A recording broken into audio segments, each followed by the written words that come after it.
الحمد للہ رب العالمین والصلاة والسلام علی اشرف الانبیاء والمرسلین وعلی آلہ واصحابہ اجمعین۔ قال اللہ تعالی وتبارک فی القرآن المجید والفرقان الحمید۔ بسم اللہ الرحمن الرحیم۔ والضحی واللیل اذا سجی، صدق اللہ مولانا العظیم وصدق رسولہ النبی الکریم الرؤوف الرحیم۔ اللہم نور قلوبنا بالقرآن وزین اخلاقنا بالقرآن وادخلنا الجنۃ بالقرآن ونجنا من النار بالقرآن۔ قال اللہ تعالی وتبارک فی شان حبیبہ مخبرا وآمرا، ان اللہ وملائکتہ یصلون علی النبی یا ایہا الذین آمنوا صلوا علیہ وسلموا تسلیما۔ الصلاۃ والسلام علیک یا نبی الرحمہ وعلی آلک واصحابک یا رسول الملاحمہ۔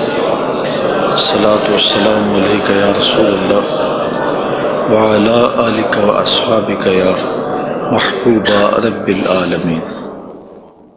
تمام حمد و ثناء، تعریف و توصیف اللہ جل مجدہ الکریم کی ذات بابرکات کے لیے، جو خالق کائنات بھی ہے اور مالک شاشہات بھی۔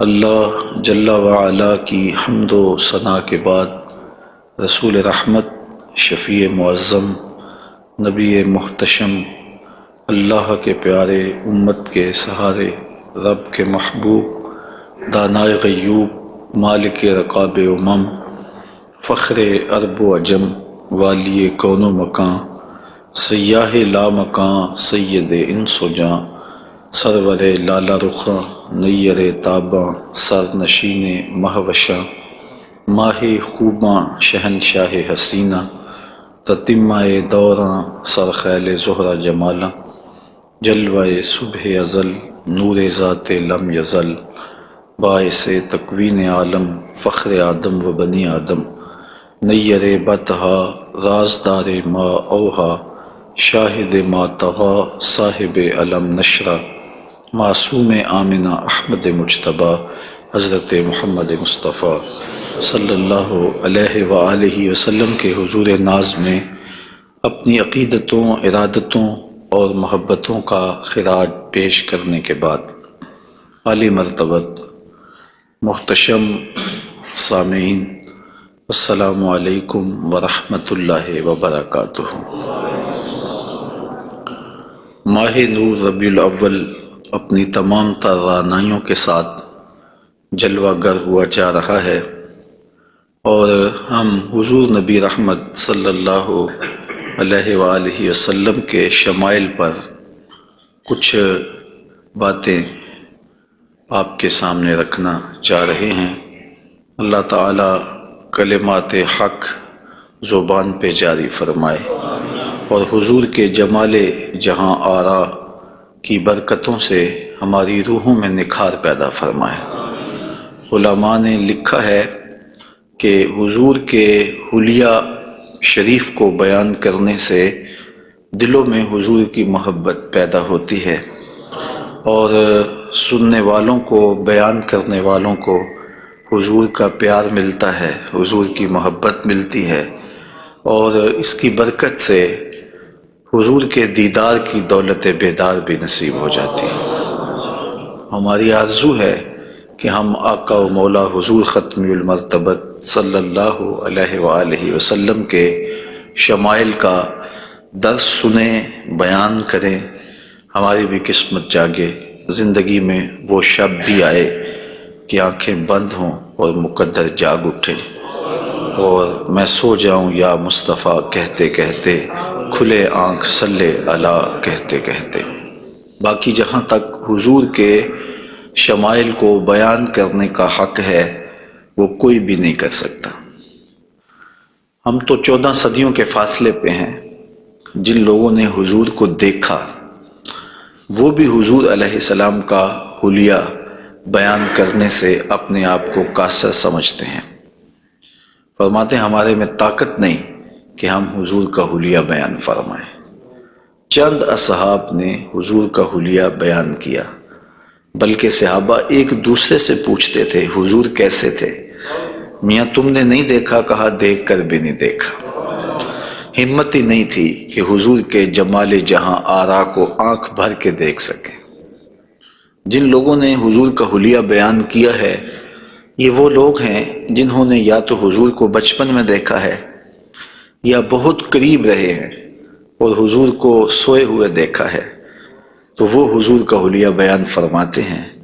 حضرت حسان بن ثابت رضی اللہ تعالی عنہ حضور کا حلیہ بیان فرماتے ہیں، کہتے ہیں کہ میں جو حضور کے شمائل کو تمہارے سامنے رکھتا ہوں تو اس کی وجہ یہ ہے کہ مجھے حضور کو دیکھنے کا ایک طریقہ آ گیا تھا، اور وہ یہ کہ فلما نظرت الی انوارہ فودعت کفی علی عینی خوفا من ذہاب بصری، تو میں اپنی آنکھوں پہ انگلیاں رکھ کے انگلیوں کی اوٹ سے حضور کے چہرے کو دیکھتا تھا کہ حضور کے جلووں کی چمک سے میری آنکھوں کی بینائی نہ جاتی رہے۔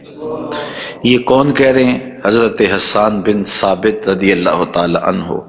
اور آپ سارے اچھی طرح جانتے ہیں کہ حضرت حسان بن ثابت شاعر ہیں، اور شاعر حسن دیکھنے میں بڑا دلیر ہوتا ہے، اور وہ جو شاعر ہے اور حسن دیکھنے میں دلیر ہے وہ بھی آنکھوں پہ انگلیاں رکھ کے دیکھ رہا ہے، اور ابھی یہ حسن ظاہر نہیں ہوا۔ امام قرطبی علیہ رحمہ لکھتے ہیں کہ حضور نبی رحمت صلی اللہ علیہ وآلہ وسلم کا حسن ظاہر نہیں ہوا تھا، اور اگر جمال رسول صلی اللہ علیہ وآلہ وسلم کا ظہور ہو جاتا تو کوئی دیکھنے کی تاب ہی نہ رکھتا۔ حضور کے جمال جہاں آرا پر 70,000 بشریت کے پردے رکھے گئے، لیکن اس چھپے ہوئے حسن کو بھی دیکھنے کی تاب نہیں ہے، اور اگر یہ حسن بے نقاب ہوتا تو کیا ہوتا؟ یہی بہتر ہے کہ وہ پردے میں روح پوش رہے، وہ اگر پردہ اٹھا دے تو کسے ہوش رہے۔ حضرت شاہ ولی اللہ محدث دہلوی علیہ رحمہ نے اپنے والد حضرت شاہ عبد الرحیم محدث دہلوی علیہ رحمہ سے روایت کیا ہے کہ میرے والد شاہ عبد الرحیم خواب میں حضور کی زیارت کی، اور یہ بات آپ اچھی طرح جانتے ہیں کہ جس نے حضور کو خواب میں دیکھا اس نے حضور کو ہی دیکھا۔ شیطان خواب میں آ کر بھی حضور کی مثل ہونے کا دعویٰ نہیں کر سکتا۔ تو خواب میں حضور کو دیکھا اور عرض کی یا رسول اللہ صلی اللہ علیہ وسلم، آپ نے فرمایا ہے انا املہ و اخی یوسف اصبہ، میں نمکین حسن والا ہوں اور میرا بھائی یوسف میٹھے حسن والا تھا۔ وہاں تو زنان مصر کی انگلیاں کٹ گئیں، اور یہاں ایسا کوئی واقعہ پیش نہیں آیا، جبکہ حسن ملی حسن صبی کی نسبت زیادہ پرکشش ہوتا ہے، تو وہاں انگلیاں کٹ گئیں اور یہاں ایسا کوئی واقعہ پیش نہیں آیا، تو اس کی کیا وجہ ہے؟ تو حضور نے جو خواب میں جواب دیا وہ حضرت شاہ عبد الرحیم نے بیان فرمایا، اور شاہ ولی اللہ محدث دہلوی علیہ رحمہ نے در سمین میں اس کو لکھا۔ آقا کریم نے فرمایا جمالی مستور عن اعین الناس غیرۃ من اللہ، اے عبد الرحیم، اللہ نے غیرت محبت کی وجہ سے میرے حسن کو لوگوں کی نظروں سے چھپا کے رکھا ہے۔ کوئی محب نہیں چاہتا کہ میرا محبوب کوئی دیکھے۔ قتیل شفائی نے کہا تھا نا، اس حد تلک بڑھ گئی ہے بے اعتمادی کہ تجھ کو تجھ سے بھی چھپانا چاہتا ہوں۔ وہ کہتا ہے میری تو آرزو یہ ہے کہ تو آئینہ بھی نہ دیکھے۔ تو محب کی غیرت ہوتی ہے کہ اس کے محبوب کو کوئی نہ دیکھے، تو کہا کہ میرے حسن کو لوگوں کی نظروں سے چھپا کے رکھا گیا ہے، اور اگر یہ حسن ظاہر کر دیا جاتا تو کوئی تاب نہ لا سکتا۔ تو یہ چھپے ہوئے حسن کا عالم ہے کہ دیکھنے والوں کو پھر بھی انگلیاں رکھ کے دیکھنا پڑتا ہے، اور اگر یہ بے نقاب ہوتا تو پھر کون تاب لا سکتا؟ مولانا حسن رضا اعلی حضرت کے برادر محترم فرماتے ہیں وہ اگر جلوہ کریں کون تماشائی ہو۔ تو یہ وہ حسن ہے کہ جو تمام کا تمام ظاہر نہیں کیا گیا اور لوگوں کی نگاہوں سے پوشیدہ رکھا گیا، لیکن وہ بشریت کے پردوں کی اوٹ سے چھن چھن کے بھی اس قدر تابہ ہے کہ پوری کائنات کے اندر رنگ اسی حسن کے جھلکتے دکھائی دیتے ہیں، اور ہر طرف اسی کے انوار پھیلے ہوئے نظر آتے ہیں۔ تو حضور کے حسن کا بیان، حضور کے حسن کا ذکر اگرچہ انسانی استطاعت میں نہیں ہے اور اس کے بس میں نہیں ہے، لیکن اس کے باوجود صحابہ کے دور سے لے کر آج تک لوگوں کا یہ محبوب موضوع رہا ہے کہ وہ حضور علیہ السلام کے حسن کا ذکر کر کے اپنے قلب کی تسکین کا ساماں کرتے ہیں۔ علماء نے یہ بھی لکھا ہے کہ جو شخص حضور کے حسن کو بیان کرے لوگوں کے دلوں میں اس کے لیے پیار پیدا ہو جاتا ہے۔ آج ہر شخص چاہتا ہے کہ میں ہر دل عزیز ہو جاؤں، تو یہ سادہ سا نسخہ ہے کہ کائنات میں حضور کے حسن کے تذکرے کیا کرو، دنیا تم سے پیار کرنے لگ جائے گی۔ تم محبوب الخلائق بن جاؤ گے اگر تم اس محبوب دو عالم کے حسن کو لوگوں کی نظروں کے سامنے بیان کرو گے۔ انشاءاللہ حضور کے مختلف اعضاء کے حسن کا ذکر ترتیب وار کیا جائے گا، اور اہل محبت نے اور اصحاب رسول نے اس پر کیا محبتوں کے پھول پیش کیے ہیں۔ یقیناً آپ کے قلوب کو فرحت بھی ہوگی، قرار بھی ملے گا، اور آقا کریم کے حسن دل پذیر اور حسن جاں فضا کی مستیوں میں آپ کھو بھی جائیں گے۔ حضرت جابر بن سمرہ رضی اللہ تعالی عنہ فرماتے ہیں کہ لیلۃ الادحیان تھی، 14ویں رات کا چاند تھا، اور حضور یمنی چادر اوڑے ہوئے استراحت فرما رہے تھے، اور میں کبھی آسمان کو دیکھتا تھا، کبھی حضور کے جمال جہاں آرا کو دیکھتا تھا، اور یہ سوچتا تھا کہ میں فیصلہ کروں کہ آسمان کا چاند سونا ہے یا مدینے کا چاند سونا ہے۔ تو حضرت جابر بن سمرہ رضی اللہ تعالیٰ عنہ فرماتے ہیں پھر میں نے فیصلہ کیا فائزہ ہوا احسن عندی من القمر، میں نے کہا آسمان کا چاند نہیں مدینے کا چاند سونا ہے، چونکہ چاند کی چمک بھی حضور کے در کی خیرات ہے۔ چاند کو، سورج کو، شمس و قمر کو جو روشنیاں دی گئی ہیں وہ حضور کے صدقے سے دی گئی ہیں۔ تو کائنات میں جہاں بھی اجالا ہے، جہاں بھی روشنیاں ہیں، جہاں بھی نور ہے، وہ نور حضور علیہ السلام کا ہی ظہور ہے، اور حضور کا نور ہے کہ جو کسی سے مستعار نہیں لیا ہوا، وہ حضور کا اپنا نور ہے، اپنا حسن ہے۔ علامہ بوصیری علیہ رحمہ نے کتنی خوبصورت بات کہی، منزہ عن شریک فی محاسنہ فجوہر الحسن فیہ غیر منقسم، کہ حضور اپنے محاسن میں، اپنے کمالات میں کسی شریک سے منزہ ہیں، اور آپ کا جوہر حسن جو ہے وہ غیر منقسم ہے۔ تو حضور کا حسن کسی سے مستعار نہیں لیا ہوا، بلکہ پوری کائنات کو جو حسن ملا ہے وہ حضور کی دہلیز کی عطا ہے، حضور کی چوکھٹ کی خیرات ہے۔ تو زمانہ چمک رہا ہے تو حضور کے انوار سے، اور بریلی سے آج بھی آواز آ رہی ہے، چمک تجھ سے پاتے ہیں سب پانے والے، میرا دل بھی چمکا دے چمکانے والے۔ تو ساری روشنیاں اسی دہلیز سے پھوٹتی ہیں، اسی در سے پھوٹتی ہیں، سارے اجالے اسی چوکھٹ سے نکلتے ہیں۔ اللہ نے اپنے محبوب علیہ السلام کو جو حسن دیا، جو جمال دیا، حضرت برا بن عازب رضی اللہ تعالیٰ عنہ بیان فرماتے ہیں، امام بخاری و مسلم نے اس کو روایت کیا ہے، کان رسول اللہ صلی اللہ علیہ وسلم احسن الناس وجہا، کائنات میں جتنا سونا چہرہ میرے حضور کا تھا کسی کا تھا ہی نہیں، سب سے زیادہ سونا اور خوبصورت چہرہ اللہ نے اپنے محبوب کو عطا کیا ہے۔ اور حضرت ابو ہریرہ رضی اللہ تعالی عنہ سے معروف روایت ہے جس کو امام ترمذی نے اور باقی محدثین نے روایت کیا ہے، حضور فرماتے ہیں حضرت ابو ہریرہ، ما رأیت شیئا احسن من رسول اللہ صلی اللہ علیہ وسلم، میں نے حضور سے سونا کوئی دیکھا ہی نہیں۔ اور حضرت حسان بن ثابت کہتے ہیں کہ آج تک کسی ماں نے ایسا سونا جنم ہی نہیں دیا، سونا دیکھتے کیسے، کسی ماں نے ایسا جنم ہی نہیں دیا۔ حضرت ابو ہریرہ نے ایک موقع پہ فرمایا کہ کل قمر لیلۃ البدر لم ارا قبلہ ولا بعدہ مثلہ، کیا پوچھتے ہو 14ویں رات کا چمکتا ہوا چاند تھے میرے حضور؟ پھر کہتے ہیں نہیں نہیں نہیں، حضور جیسا نہ پہلے دیکھا ہے نہ بعد میں دیکھا۔ تو حضرت حسان بن ثابت فرماتے دیکھتے کیسے، کسی ماں نے جنم دیا ہوتا تو دیکھتے۔ خدا نے وہ سچا ہی پن چھڑیا جدے وچ محمد نو ٹالیا سی، حسینہ جمیلہ دا منہ موڑ دیتا، محمد بنا کے قلم توڑ دیتا۔ اللہ تعالیٰ نے ایسا پیکر تراشا ہے، ایسی صورت بنائی ہے کہ جس کی مثل کائنات کے اندر نہ کوئی دوسری صورت ہے۔ اور میرے محبوب کے جمال جیسا نہ کوئی دوسرا جمال ہے۔ تو وہ حسن، وہ جمال، وہ کمال اور وہ شانیں اور وہ مراتب رفیع عطا کیے گئے جو انہی کا مقسوم ہے۔ حضور کا پورا جسم انور اور حضور کا وجود مسعود برکتوں سے مالا مال تھا اور حسن اور جمال کا آئینہ دار تھا۔ لا یجلس الذباب علی جسدہ، ساری زندگی حضور کے بدن پہ کبھی مکھی نہیں بیٹھی۔ آقا کریم علیہ الصلوۃ والسلام کے بدن پہ کبھی میل نہیں آیا، حضور کی آنکھوں کے اندر کبھی میل نہیں آیا، حضور کو ساری زندگی بلغم نہیں آئی۔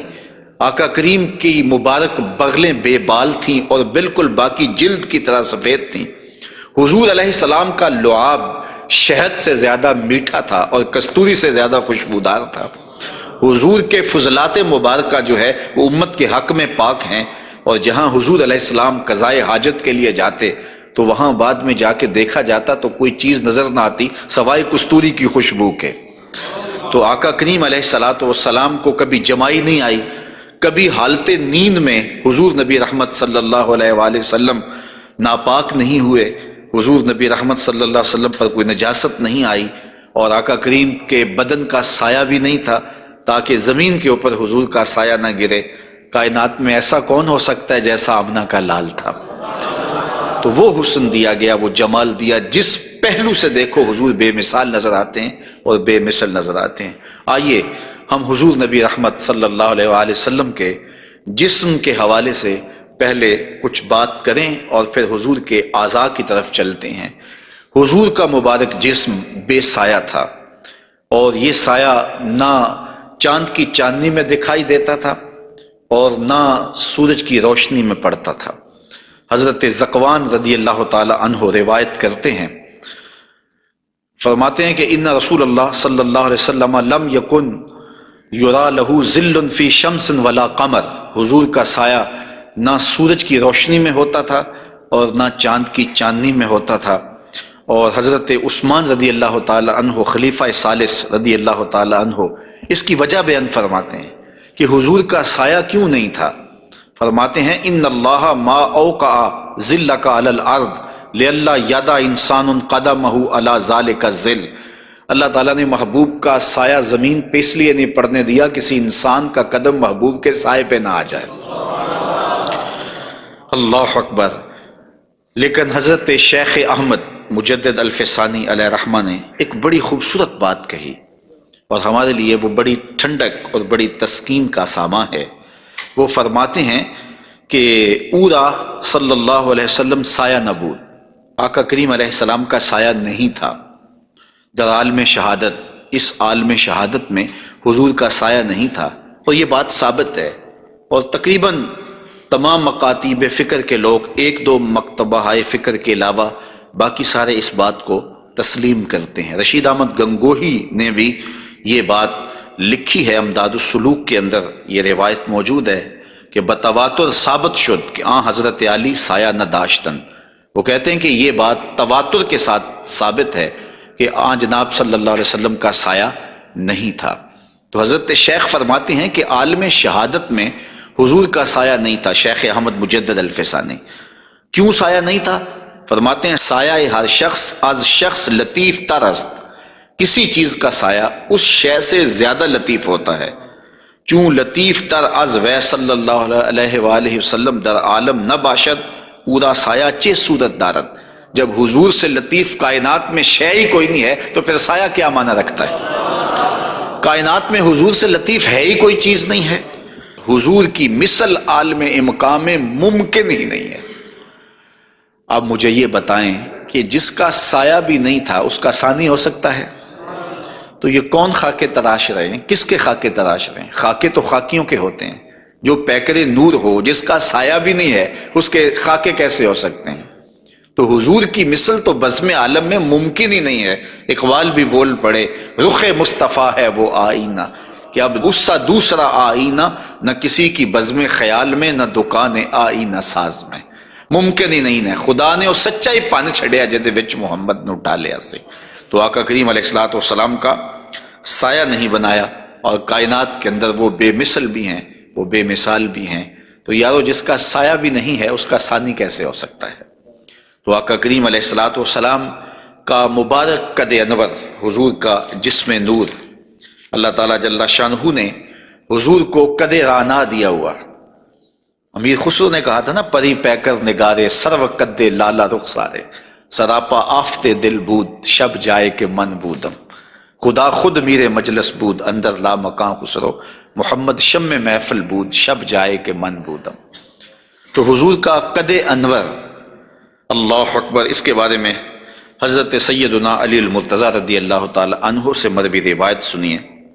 فرماتے ہیں لم یکن بالطویل الممغت ولا بالکثیر المتردد وکان ربعۃ من القوم لم ارى قبلہ ولا بعدہ مثلہ۔ فرمایا کہ حضور علیہ السلام کا قد لمبا بھی نہیں تھا، حضور پست قامت بھی نہیں تھے، حضور درمیانی قد و قامت کے حامل تھے۔ پھر آگے کہتے ہیں نہیں حضور جیسا نہ پہلے دیکھا نہ بعد میں دیکھا۔ اور حضرت انس رضی اللہ تعالیٰ عنہ فرماتے ہیں کان رسول اللہ صلی اللہ علیہ وسلم لیس بالذاہب طولا وفوق الربا اذا جامع القوم غمرہم۔ فرماتے ہیں حضور پست قامت نہیں تھے، حضور درمیانی قد و قامت کے تھے۔ پھر کہتے ہیں نہیں، درمیانی قد و قامت سے بھی اٹھتا ہوا حضور کا قد تھا، یعنی قد اتنا لمبا نہیں تھا کہ بہت لمبا قد بھی اچھا نہیں لگتا اور پست قامتی بھی عیب ہے، تو درمیانہ قد ہونا یہ حسن ہے، لیکن درمیانے سے بھی کچھ اٹھتا ہوا یہ مزید حسن ہے، اور یہ اللہ نے اپنے محبوب کو قد دیا تھا۔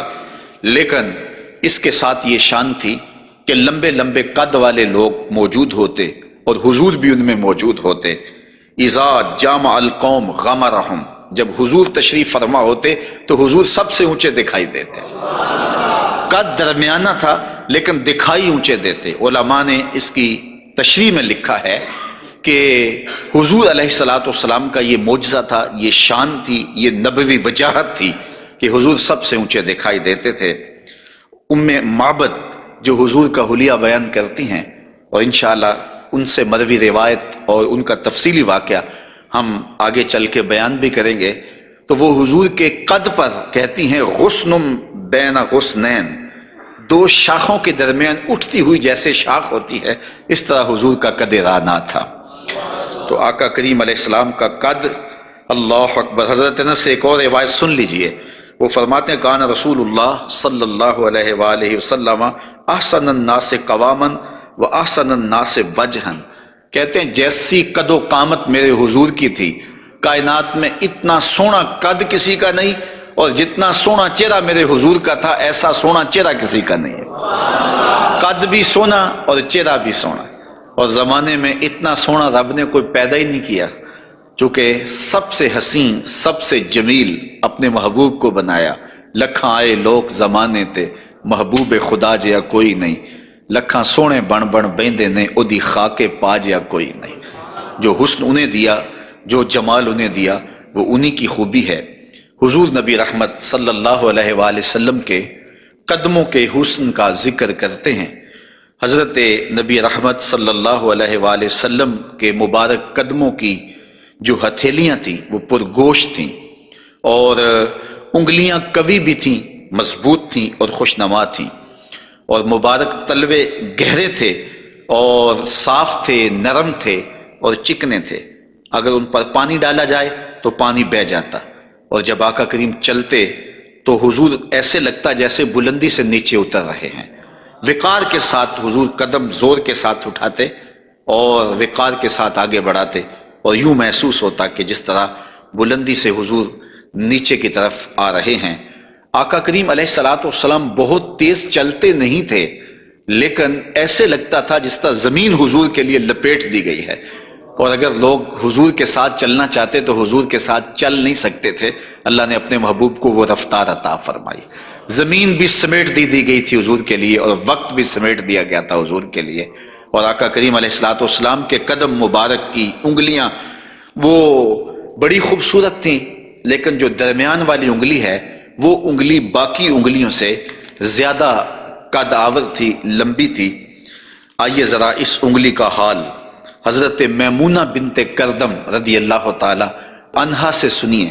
یہ ایک صحابیہ ہیں جو اپنے والد گرامی کے ساتھ حضور کی خدمت میں حاضر ہوئیں۔ تو ان کے والد گرامی نے حضور سے کوئی بات پوچھی، اور آقا کریم اس وقت ناقہ کے اوپر، اونٹنی کے اوپر سوار تھے، تو ان کا جی چاہا کہ میں حضور کا دیدار کروں، لیکن حضور کے چہرے کی وجاہت نے ان کو حضور علیہ السلام کے چہرے کی جانب آنکھ بھر کے دیکھنے نہ دیا، تو کہا اب آئی ہوں تو حضور کے مبارک پاؤں کو دیکھنے لگی۔ تو حضرت میمونہ بنت کردم فرماتی ہیں فما نسیتو فی ما نسیتو طول اصبع قدمہ السبابہ علی سائر اصابعہ، کہا مدت ہو گئی ہے میں نے حضور علیہ السلام کو دیکھا تھا، اور حضور کے مبارک پاؤں کی انگلیوں میں سے جو درمیان والی انگلی ہے، اس انگلی کا جو قد باقی انگلیوں سے تھوڑا سا لمبا تھا، آج تک میری آنکھوں سے وہ حسن نہیں ہٹتا ہے، وہ حسن ہی زائل نہیں ہوتا ہے، اب تک میری نگاہوں میں وہی جلوے ہیں کہ حضور علیہ السلام کی انگلی جو ہے وہ باقی انگلیوں کی نسبت جو ہے وہ زیادہ درمیان والی انگشت سبابہ جو تھی وہ زیادہ لمبائی میں تھی۔ تو حضرت میمونہ بنت کردم ابھی تک اس انگلی کے حسن میں کھوئی ہوئی ہیں۔ مجھے بتاؤ جس کی انگلی، پاؤں کی انگلی اتنی حسین ہے، اس کی آنکھیں کتنی حسین ہوں گے۔ وہ کیا کسی نے کہا نا کہ قدموں میں جبیں کو رہنے دو، چہرے کا تصور مشکل ہے، قدموں پہ جبیں کو رہنے دو، چہرے کا تصور مشکل ہے، جب چاند سے بڑھ کر ایڑی ہے رخسار کا عالم کیا ہوگا۔ یہ تو انگلی کا حسن ہے کہ میمونہ بنت کردم ساری زندگی یہی احساسہ ہے، لوگوں کو بتاتی ہیں کہ لوگوں میں نے حضور کی انگلی دیکھی ہوئی ہے۔ تو جس نے حضور کے قدم انور کی انگلی کی زیارت کی ہے وہ تو ناز کرے، اور پھر اس عائشہ صدیقہ محبوب کائنات کی قسمت پہ ناز نہ کریں جن کی آغوش میں حضور کا سر انور ہوتا تھا۔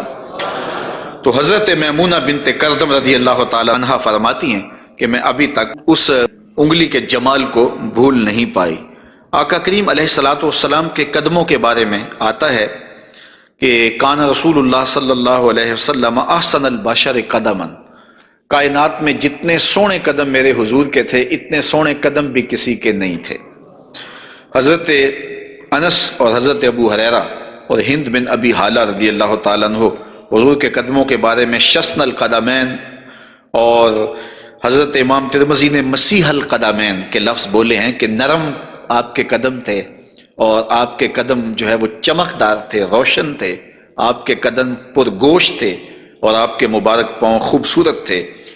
اور تلوے جو تھے اس کے بارے میں دو روایات ہیں، ایک روایت یہ ہے کہ اخمسان، اور ایک روایت کے اندر لفظ ہیں لیس لہا اخمس، کہ جو تلوے ہیں وہ درمیان سے جو ہیں وہ پرگوشت تھے، اور ایک ہے کہ درمیان سے پرگوشت نہیں تھے۔ تو یہ دو روایات کی تطبیق کیسے ہوگی؟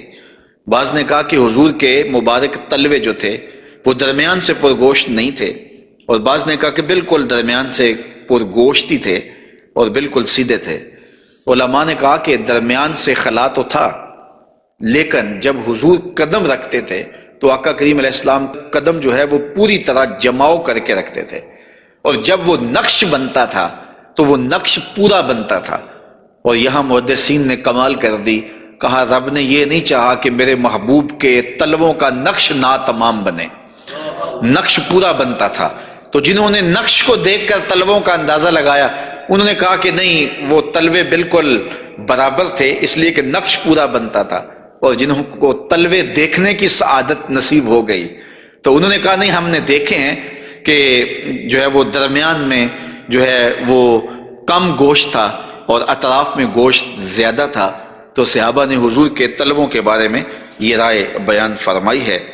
حضرت ابو ہریرہ رضی اللہ تعالی عنہ فرماتے ہیں انہ صلی اللہ علیہ وسلم کان اذا مشى علی الصخر غاصت قدماہ فیہ، جب کبھی آپ ننگے پاؤں چلتے کسی پتھر کے اوپر، کسی چٹان کے اوپر، تو وہ چٹان اور پتھر حضور کے لیے نرم ہو جاتے، اور آقا کریم علیہ السلام کے مبارک قدم جو ہے اس پتھر کے اندر جو ہے وہ دنس جاتے اور نشان بن جاتے۔ جس طرح مقام ابراہیم پہ آپ دیکھ سکتے ہیں کہ حضرت اسماعیل علیہ السلام کے قدموں کے نشانات اس پتھر نے محفوظ کر لیے، تو یہ پتھر جن پتھروں پہ حضور چلتے تھے وہ اپنی چھاتی پہ حضور کے تلووں کے نشان محفوظ کر لیتے تھے۔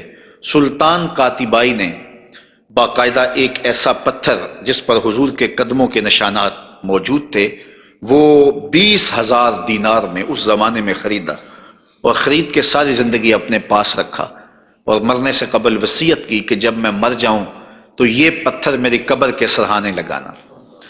علامہ خفاجی علیہ رحمہ نسیم الریاض میں لکھتے ہیں کہ وہ پتھر آج بھی ان کی قبر کے سرہانے پہ لگا ہوا ہے، اور لوگ اس کو اپنے لیے اعزاز سمجھتے تھے، اور یہ وہ قدم ہیں کہ جہاں آتے اس جگہ کی قسمت جاگ پڑتی۔ یہ قدم اور یہ مبارک تلوے یہ تو عرش نے بھی چومے ہیں نا۔ اعلیٰ حضرت نے کیا خوب کہا، زہ عزت و اطلاع محمد، کہ ہے عرش حق زیر پائے محمد، کہ عرش حق حضور کے قدموں کے تلے تھا، اور یہ تلوے وہاں عرش الہی پہ لگے ہیں، اور یہ وہی تلوے ہیں جو حضرت جبریل امین کو چومنے کی سعادت بھی ملی ہے۔ جب معراج کی شب حاضر ہوئے تو محبوب استراحت کر رہے تھے، تو جبریل عرض گزار ہوئے کہ محبوب تیرا نبی تو سویا ہے، تو آواز آئی یا جبریلو قبل قدمہ ہے، میرے محبوب کے قدم چوم لے۔ تو جبریل امین نے حضور کے قدم چوم لیے، تو پھر کیا لطف آیا ہوگا۔ کسی نے تصور میں جبریل سے پوچھا کہ حضور کے قدم چومے تھے، تلیاں چومی تھیں، تو بتا کیا کیف ملا؟ تو اس نے زبان حال سے کہا، نہ جنت کی کلیوں میں دیکھا مزہ جو محمد کی تلیوں میں دیکھا۔ حضور علیہ السلام کے مبارک قدم جہاں پڑتے وہاں رحمتیں اور برکتیں ہی نازل ہوتی۔ ذی المجاز کی منڈی میں اپنے چچا کے ساتھ حضرت علی المرتضیٰ رضی اللہ تعالیٰ عنہ کے والد جناب ابو طالب کے ساتھ حضور جا رہے تھے۔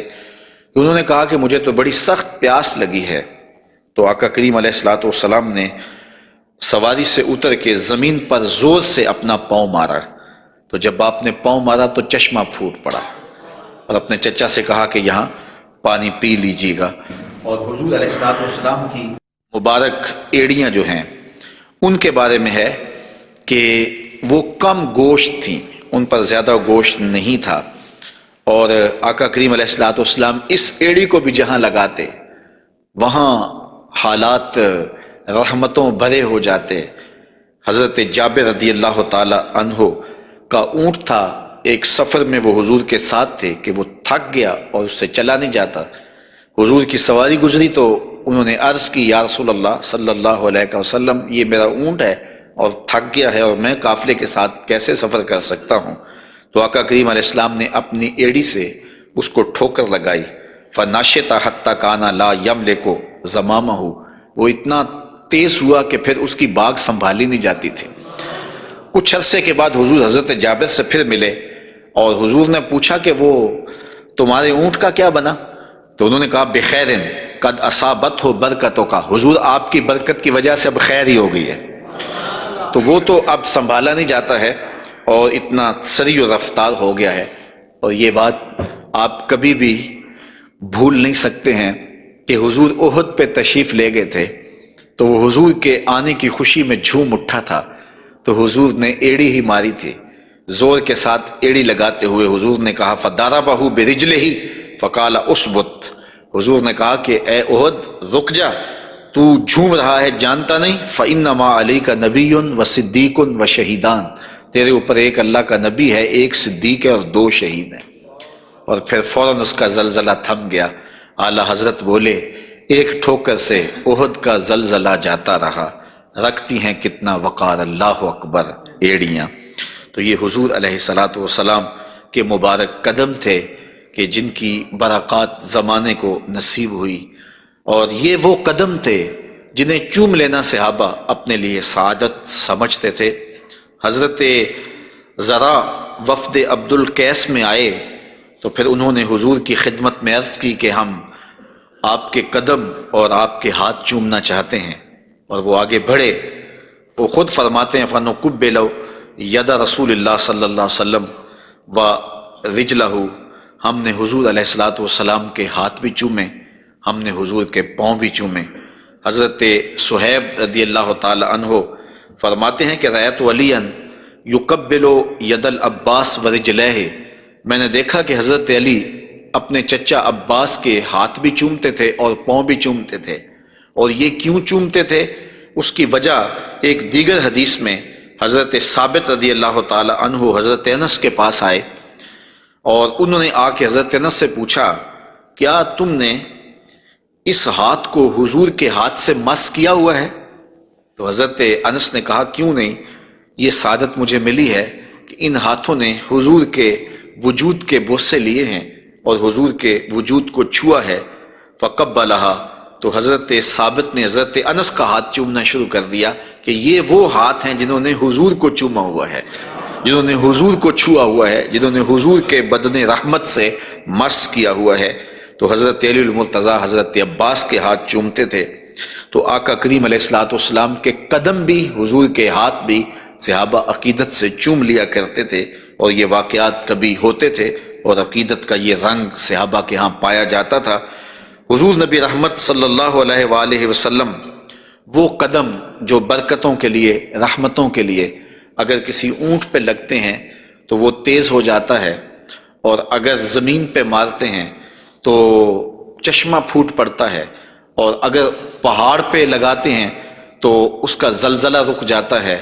ان قدموں پہ کھڑے ہو کے ساری رات عبادت میں گزار دیتے ہیں، حتیٰ تتورم قدماہ، یہاں تک کہ حضور کے مبارک قدم سوج جاتے ہیں، اور اللہ کے یوں شکر گزار بندے بن کے اپنی زندگی حضور گزارتے ہیں۔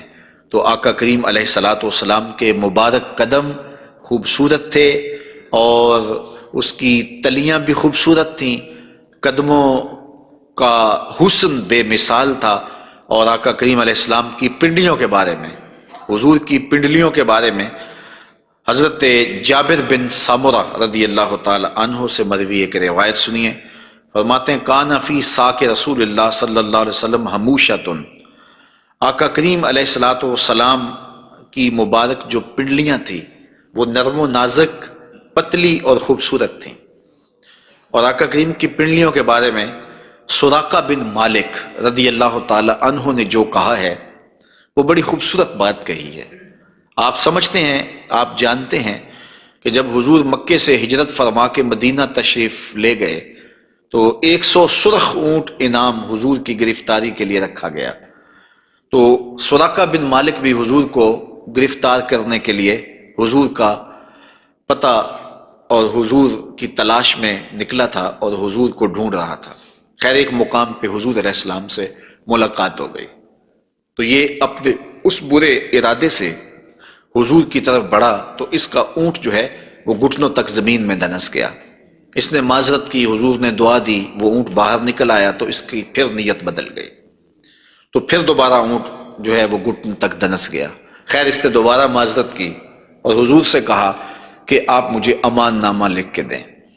تو حضور نے ان کو امان نامہ دے دیا اور فرمایا کہ تو مجھے گرفتار کرنے کے در پے ہے اور میں تیرے ہاتھوں میں کسرا کے کنگن دیکھ رہا ہوں۔ تو یہ واپس پلٹ آئے، تو انہوں نے اس وقت حضور علیہ السلام کو دیکھا، تو یہ حضور کے حسن کا اور حضور کی پنڈلیوں کا ذکر کرتے ہیں، کیونکہ حضور سواری پہ تھے اور حضور کی پنڈلیاں انہیں دکھائی دی۔ تو حضرت سراقہ بن مالک کہتے ہیں کہ فلما دنوت منہ، جب میں حضور کے نیڑے ہوا اس نیت سے کہ میں حضور کو گرفتار کروں، وہو علی ناقتہ، تو حضور اپنی اونٹنی کے اوپر سوار ہیں۔ تو پھر کیا ہوا؟ تو جعلت انظر الی ساقہ، تو میں حضور کی پنڈلیوں کو دیکھنے لگا۔ ایسا جعلت انظر، میں دیکھنے لگا، میری نظر جم گئی حضور کی مبارک پنڈلی پر۔ وہ کس طرح کہ اتنی خوبصورت تھی، کہتے ہیں کأنہا جمارہ، پنڈلی ایسے تھی جس طرح جمارہ ہوتا ہے۔ آپ نے کبھی دیکھا ہو کھجور کا درخت، تو کھجور کے درخت سے نیچے شاخیں پھوٹتی ہیں، تو جب نئی شاخ نکلتی ہے تو وہ اتنی خوبصورت ہوتی ہے اور اتنی نرم اور نازک اور گداز ہوتی ہے کہ اس کو چھو لینے کو جی چاہتا ہے۔ تو اس شاخ کو عربی میں جمارہ کہتے ہیں۔ تو وہ کہتے ہیں میں حضور کی پنڈلیوں کا کیا بتاؤں، جس طرح وہ کھجور کی تازہ شاخ نکلتی ہے جس کو دیکھنے سے جی نہیں رجتا، حضور کی پنڈلیاں جمارہ کی طرح تھیں۔ تو یہ انہوں نے ایک اپنے محاورے کے مطابق مثال دی، ورنہ حضور علیہ الصلوۃ والسلام کی پنڈلیوں کے لیے کوئی لفظ ہی نہیں ہے جو اللہ نے اپنے محبوب کو پنڈلیوں کا حسن دیا۔ اچھا، حضور کی پنڈلیوں کے بارے میں سنو میرے امام اعلی حضرت نے کیا کہا، کمال کر دی۔ ساک اصل قدم شاخ نخل کرم، اعلی حضرت فرماتے ہیں ساک اصل قدم، جو پنڈلی ہے، جو قدم کی اصل ہے، شاخ نخل کرم، جو کرم کی کھجور ہے، یہ اس کی شاخ ہے۔ اللہ اکبر، شم راہ اصابت پہ لاکھوں سلام۔ تو حضور علیہ الصلوۃ والسلام کو اللہ تعالیٰ نے پر نور، پتلی اور جو ہے وہ گوری رنگت کی اور لطیف اور خوبصورت پنڈلیوں سے نوازا تھا۔ اور حضور کے زانوئے منور کے بارے میں حضرت علی المرتضیٰ رضی اللہ تعالیٰ عنہ فرماتے ہیں دخم الکرادیس، رسول کریم صلی اللہ علیہ وآلہ وسلم کے مبارک زانوئے نور کے بارے میں دخم الکرادیس کے لفظ بھی ہیں، اور دوسری روایت مروی ہے سعد ابن ابی شیبہ سے، اس میں لفظ ہیں کان رسول اللہ صلی اللہ علیہ وسلم جلیل المشاش، آقا کریم علیہ الصلوۃ والسلام کے زانو مبارک مضبوط تھے، پرگوشت تھے اور خوبصورت تھے۔ اور اعلیٰ حضرت یہاں بھی اپنی محبت کا اظہار کیے بغیر نہیں رہ سکے، فرماتے ہیں انبیاء طے کریں زانو ان کے حضور، انبیاء طے کریں زانو ان کے حضور، زانوؤں کی وجاہت پہ لاکھوں سلام۔ یہ وہ زانو ہے جہاں نبی بھی زانو طے کرے، یہ وہ شان ہے ان زانوؤں کی۔ حضور نبی رحمت صلی اللہ علیہ وآلہ وسلم کے مبارک قد انور کے فضائل بھی آپ نے سنے، حضور نبی رحمت صلی اللہ علیہ وآلہ وسلم کی پنڈلیوں کا تذکرہ بھی سنا، حضور کے پائے نور کی باتیں بھی آپ نے سنی، اور اب آقا کریم علیہ الصلوۃ والسلام کے بطن اقدس اور حضور علیہ الصلوۃ والسلام کے پہلوؤں کا ذکر آپ کے سامنے کیا جاتا ہے۔ لیکن اگر آپ چاہیں تو ایک چائے میں بھی پی لوں اور ایک آپ بھی پی لیں۔